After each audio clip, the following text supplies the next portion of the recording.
Cette semaine, j'ai fait plusieurs vidéos sur le positionnement.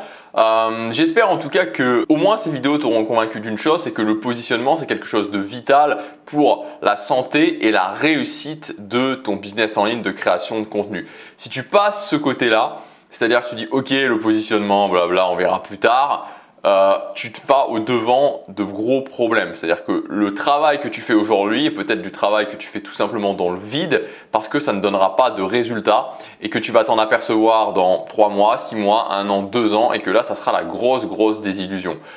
Donc vraiment, et j'insiste dessus parce que c'est très important pour ne pas tomber justement dans cette problématique de s'apercevoir au bout d'un moment et parfois d'un long moment, voire même d'un très long moment, qu'on est dans une voie de garage. Parce que la réalité, c'est qu'il y a un nombre très important de gens, que je pense facilement à 90% voire plus, qui échouent à cause de problématiques de positionnement. Et c'est un truc qui pardonne pas, parce que c'est quelque chose où, si tu veux, si tu es mal positionné, il y a tout qui va foirer dans ton business. Tout simplement, tout va foirer. Et même, comme j'en parlais cette semaine, si tu fais les autres choses bien, et c'est ça qui peut être très frustrant, c'est que tu fais les autres choses, tu les fais bien, et tu te dis je comprends pas, ça ne fonctionne pas. J'applique la méthode, mais ça ne fonctionne pas. Et dans ce cas-là, en général, c'est un problème de positionnement. Donc on va voir dans cette vidéo 5 étapes pour pouvoir bien te positionner. La première étape, c'est de comprendre que tu dois prendre une sous-thématique spécialisée dans une thématique. C'est ça en fait, la base du positionnement, c'est ça. Alors c'est pas que ça, mais c'est la base du positionnement. Prendre une sous-thématique spécialisée. Moi je te donne mon exemple sur ma chaîne développement personnel. Quand je me suis spécialisé, je parlais au départ que d'amélioration personnelle. Ce que j'ai fait, c'est que j'ai pris une sous-thématique spécialisée qui était les habitudes.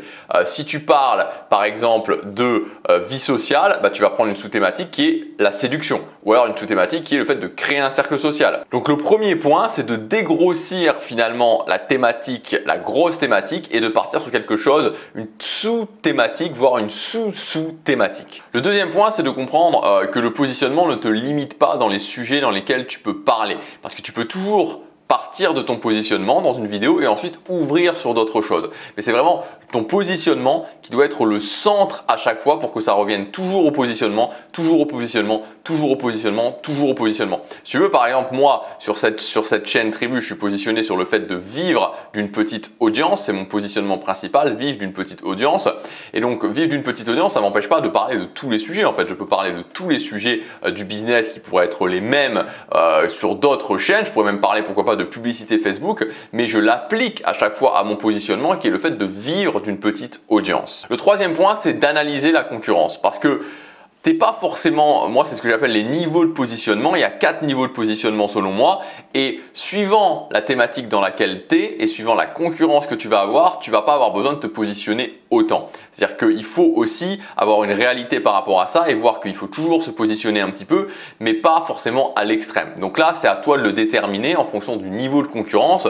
Je donne un exemple très précis. Tu vas pas devoir te positionner de la même façon si tu apprends aux gens, si tu apprends aux francophones à parler anglais que si tu apprends aux francophones à parler coréen. C'est évident, c'est-à-dire que la concurrence n'est pas la même. C'est-à-dire que si tu parles d'anglais, là tu vas devoir te positionner d'une façon extrême, alors que si c'est sur le coréen, tu vas devoir te positionner un petit peu. Quatrième point, c'est de sélectionner des problèmes. Donc de bien vérifier que mon positionnement, il aide à résoudre des problèmes. Donc si je parle de séduction, par exemple, je vais pouvoir parler de avoir une copine en 90 jours ou vaincre la peur de l'approche en séduction ou comment faire un bon premier rendez-vous quand je séduis. Donc peu importe la thématique dans laquelle je suis, même si c'est des thématiques qui sont plus des thématiques de loisirs, parce qu'on peut être dans une thématique de loisirs et pourtant avoir des problèmes frustrants. Si par exemple, je sais pas, moi je parle de jardinage, je peux avoir des problèmes frustrants parce que justement j'essaie de faire pousser et que ça ne fonctionne pas ou que ça ne fonctionne pas vraiment comme je voudrais ou que j'arrive pas à avoir le beau jardin que je voudrais, ou pareil pour la décoration d'intérieur, ça peut être aussi frustrant. Donc c'est pas parce que c'est un loisir ou c'est quelque chose de plus secondaire que c'est pas forcément frustrant. Mais donc de bien vérifier que ça cible des problèmes, que mon positionnement cible aussi des problèmes et que même s'ils n'ont pas exprimé forcément sur mon positionnement, il y a quelque chose il y a des problématiques derrière. Sur ma chaîne développement personnel où mon positionnement était de définir une habitude et la tenir.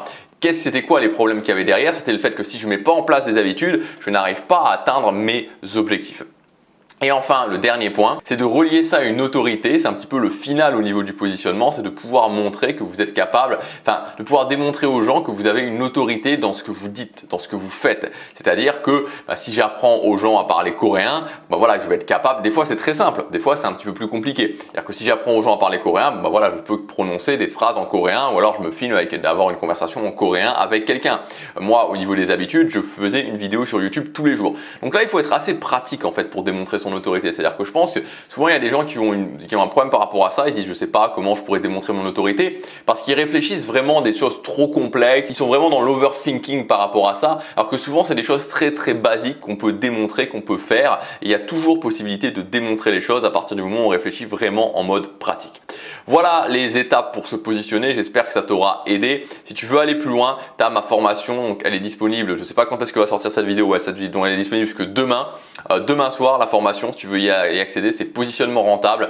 Donc on fait tout ça ensemble, on fait toutes les étapes ensemble et on valide à la fin avec le check final que c'est sûr, tu es bien positionné et tu peux mettre ça, te dire ok, je suis bien positionné. Voilà, donc c'est le premier lien dans la description. Jusque demain soir, tu peux accéder avec 120 € de réduction à cette formation positionnement rentable. Si tu as pris conscience que c'était quelque chose d'important et que surtout c'était une grosse mine qui risquait de… c'est même pas une mine, c'est une bombe à retardement qui risque de faire exploser ton business complètement et de te faire abandonner d'ici 6 mois, 1 an, 2 ans. Donc si tu veux pas ça, on peut le faire ensemble. Tu as la formation. Moi, je te retrouve tout de suite de l'autre côté si tu investis sur toi. C'est le premier lien dans la description. Ou sinon, à très bientôt pour la prochaine vidéo. Salut!